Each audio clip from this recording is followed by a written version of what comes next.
प्यारे बच्चों, आपका स्वागत है डास्क लिब्रो पर। मेरा नाम मयंक और हम अभी देख रहे हैं 27 नंबर का क्वेश्चन फ्रॉम दैट सॉल्यूशन।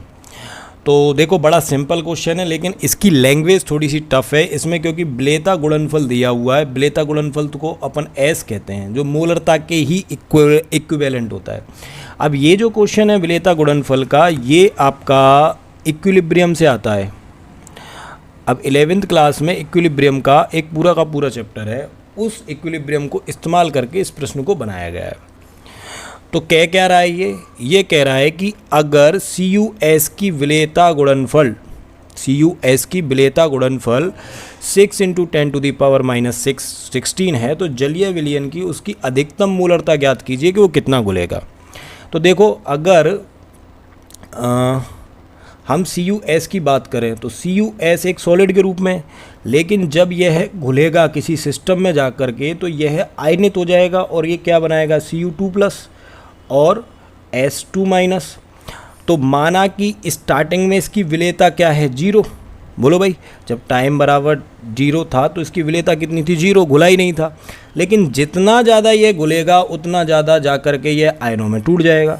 तो कुछ समय के बाद हम देखते हैं कि इसकी जो विलेयता है, मान लेते हैं वो S हो जाती है और इसकी विलेयता कितनी हो जाती है, S मोल। तो अब देखो यहाँ क्या दे रखा है, यहाँ दे रखा है उसने विलेयता गुणनफल। तो दिया क्या है, उसने दिया है हमको KSP सॉल्युबिलिटी कांस्टेंट। क्या दे रखा है, सॉल्युबिलिटी कांस्टेंट 6 × 10⁻⁻6।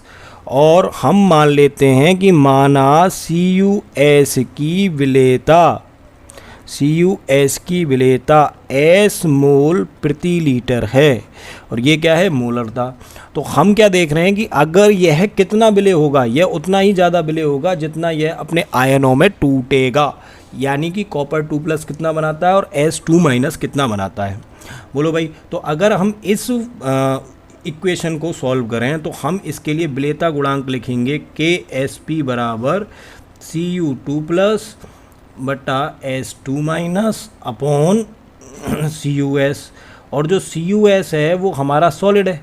इस सॉलिड होने की वजह से हम क्या कहेंगे कि इसका जो मूलरता था वह हमारा 1 होगा। तो हमारा KSP बराबर हो गया Cu2+ और S2-।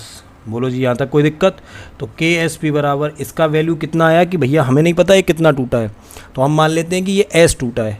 S मोल इसके बने हैं, यहाँ पर भी इसके S मोल बने हैं। तो S × S, KSP की वैल्यू हमें दे रखी है 6 × 10⁻⁻6।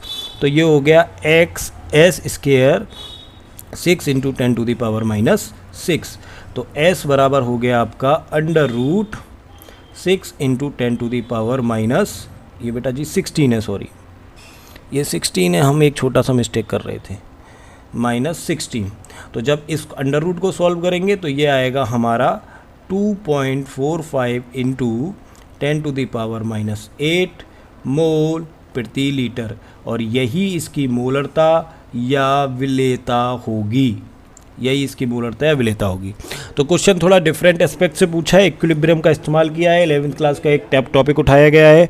आपको थोड़ा सा ये टेस्ट करने के लिए NCERT के द्वारा कि आप केवल और केवल क्या 12th पर ही फोकस हो या फिर आपने 11th में भी पढ़ाई की है, ठीक है। तो ज़्यादा कुछ खास था नहीं प्रश्न में, लेकिन आपको भाषा पढ़ करके नहीं शायद समझ में नहीं आया होगा। तो मैं हर बार कहता हूँ क्वेश्चन को पढ़ने की कोशिश करो और वो पूछ क्या रहा है उसे जानने की कोशिश करो। बड़ा सिंपल क्वेश्चन है, सिंपल आंसर है। अगर पेपर में आप नहीं निकाल सकते तो यहाँ तक भी आप इसको छोड़ सकते हो, मोल प्रति लीटर लिख करके नहीं।